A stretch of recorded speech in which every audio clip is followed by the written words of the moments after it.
Paris, Texas is a 1984 drama directed by Wim Wenders, winning the Palme d'Or at that year's Cannes Film Festival. It's the story of a man named Travis, played by Harry Dean Stanton, who we meet wandering in the Texas desert at the point of collapse. He's picked up by his brother Walt, played by Dean Stockwell, who takes him to Burbank, where Walt lives with his wife Anne and Travis's 7-year-old son Hunter.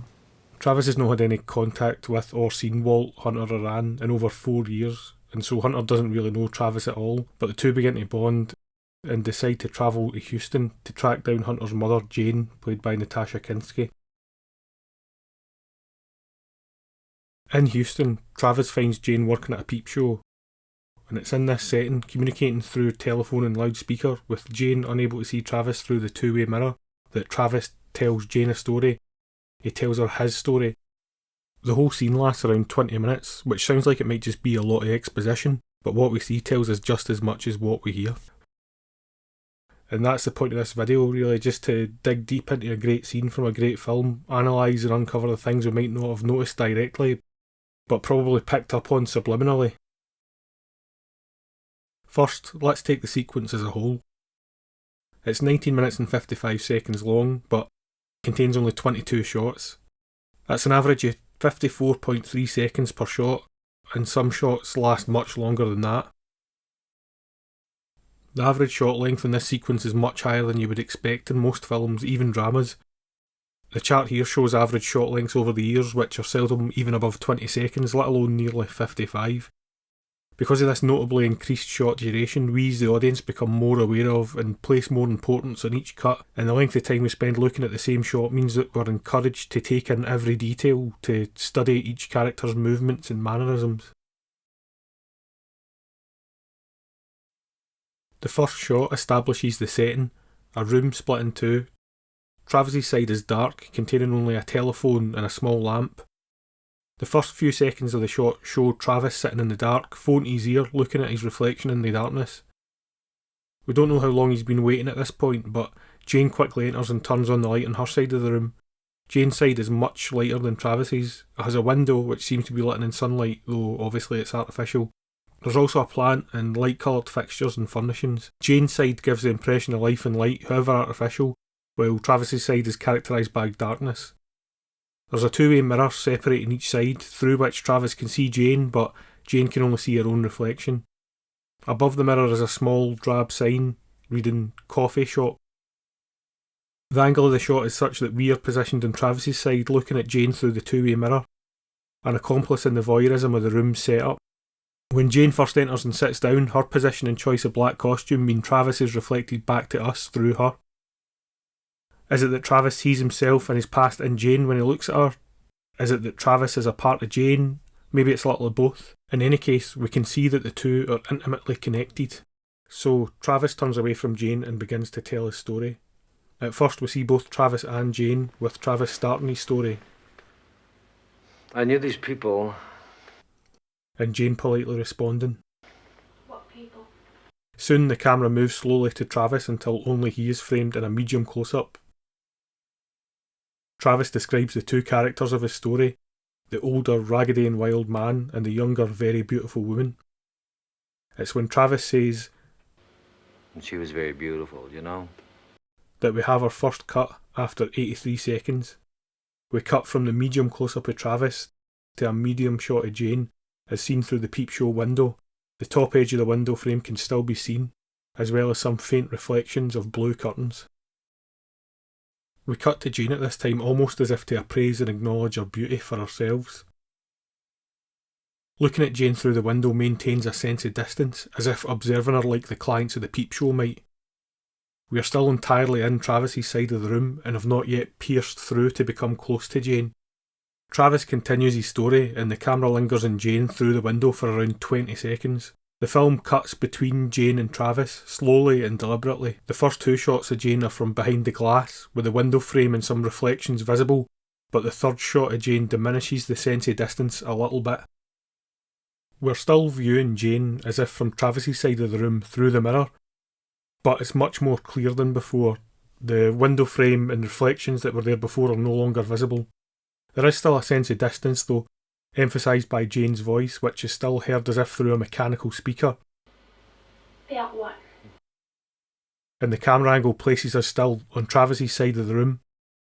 It seems as though this distance is becoming shorter though, with Jane perhaps becoming more and more aware of who she's talking to, and we're given a great deal of time to judge her demeanour and reactions to the story that she's being told, since this shot lasts for over a minute. The next couple of shots follow a similar pattern, but are paced more quickly, with just a few seconds between shots. Travis's story continues, and we cut between Travis and Jane, until Travis mentions the couple that he's talking about in his story lived in a trailer. You'd yell at her and break things in the trailer. At this point we cut to Jane for a reaction. The camera is now firmly on her side of the room, the other side of the mirror. A medium close-up of Jane's face. This is also the first time we hear Jane's natural voice, free of the mechanical tinny distortion placed on it by the speaker we've been hearing it through up until now, as she asks in a whisper, The trailer. This shot is only held for 4 seconds or so, before cutting to Jane again in medium long shot, with her shown in full in the mirror. The artifice of the room is in full view here, with insulation and foil visible surrounding the double mirror window. She's unable to see Travis through the mirror, but it's dawning on her that she's looking at and hearing her own past. An idea which is of course emphasised by the image of her staring at her own reflection. Travis answers Jane. Yes. They lived in a trailer home. This time it's Travis's voice that's heard through the speaker, emphasising that we've crossed the divide into Jane's side of the room, and we're given a little time to try and scrutinise Jane's reaction to this as she looks into the mirror. A little distance is re-established in the next shot though, cutting back to Travis in the foreground on the phone, with Jane in the background seen through the window. Jane asks if Travis had visited as a customer recently, a business-like aside, addressing him as Sir. Excuse me, sir, but were you to visit me the other day?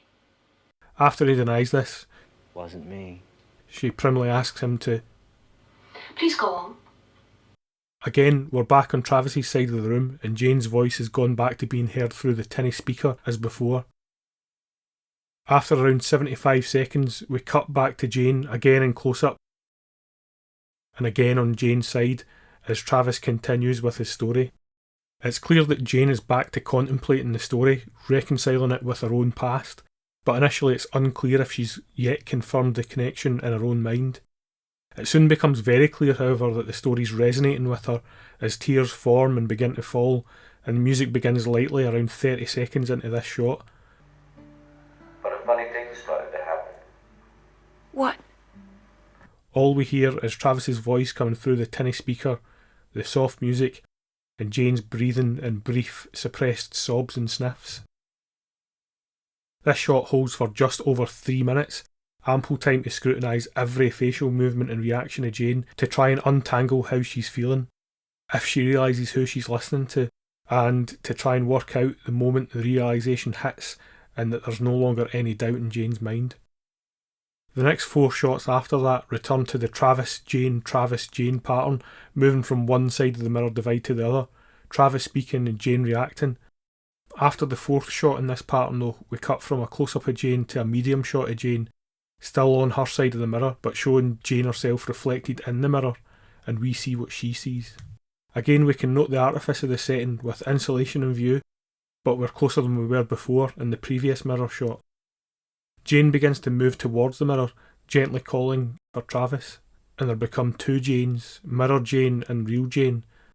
The 2 Janes meet at the mirror, the barrier through which lies Jane's past, Travis. From here we cut to a close-up of Travis, who slowly turns to face Jane, and by extension face his past. Then, still on Travis's side of the room, we cut to Jane again, in close-up and peering through the window. It's notable that at this cut the music stops, returning again just to the sounds of Travis and Jane. The shot following this shows Travis turning fully, moving his chair to position himself in front of Jane. We only see his movement through his reflection in the window, and when he's fully turned round and seated in front of Jane, his reflection joins with hers, the 2 becoming one. There is a great deal of mythology and the spiritual present in this sequence, both in the construction of the setting, which is an artificial cafe set up to present the myth of meeting a girl in a pleasant public space, and of course in the story itself. The imagery in Travis's story helps us to register it as symbolic and mythological. When Travis talks of the man tying a bell to a woman's leg to hear her movements and her stuffing it with a sock, It seems like something you might hear in a fairy tale of a tyrant and a princess. And when he talks of running through the flames to escape his trailer and continuing to run without looking back, it's symbolic of the purging of his previous life and memories and the avoidance of his problems since then. In terms of the film as a whole, it harkens back to Travis's aimless wanderings in the desert, itself a reimagining of the mythological lone cowboy of the US frontier. But instead of exploring as yet undiscovered territory, Travis is avoiding exploration of his own psyche and issues. At this point, Travis has finished his story, Jane has realised who she's been talking to, and the two are, after a fashion, reunited. It's notable though that the two never physically touch, only their reflections do. It's a spiritual reawakening, a catharsis and realignment enacted through the power of storytelling. And now that Travis is finished, it's Jane's turn. Jane goes to turn off the lights in an attempt to see Travis, and we cut to a medium shot of the two, face to face through the glass, with Travis illuminated in a warm yellow light rather than the cold blue that we'd been seeing him in previously. Travis tells Jane that he's brought their son Hunter, and where Jane can find him, and moves to leave, but Jane stops him, telling him, "Don't go yet." Then, in similar fashion as Travis did before, Jane turns away and gets ready to tell her own story. The camera follows her as she turns, before settling with Jane at the bottom of the frame, Travis looking on at the top. Again, we have a long-lasting static shot while Jane tells her story, around 4 minutes long. She tells Travis how she used to talk with him every day after they left each other, having whole conversations in her own head, but now is at a loss as to what to say now that he's actually there. We're given plenty of time to study each of their faces as she turns and sits beneath the window, telling her story through the microphone as Travis sits, still as a stone and inscrutable, listening on. What we get from her story is that their past was very important for both of them, but now they must let go of it, of the hold that they had on each other, and stop running away. Travis. What? I'll be there. She tells Travis that she will go to Hunter, and she and Travis get up to leave separately. They go onward on their own separate paths. We see Jane exit through the reflection on the window, turning on the light and re-establishing the artificial cafe setting as she does so. After Jane turned from Travis to tell her story, the two never looked at each other directly again. And so the sequence ends, having begun in the dark and finishing in light. This sequence is essentially just a 20-minute, at times one-sided conversation, but is so rich in mythology and meaning, created through the story that Travis and Jane each tell each other.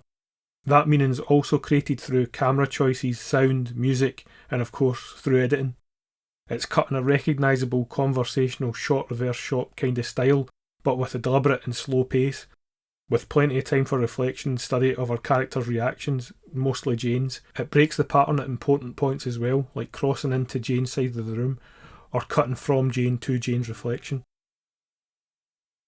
While the cutting is slow, it never feels languid or without energy, but in fact focuses our attention. It's a bewitching and engrossing sequence, and one that lives long in the memory.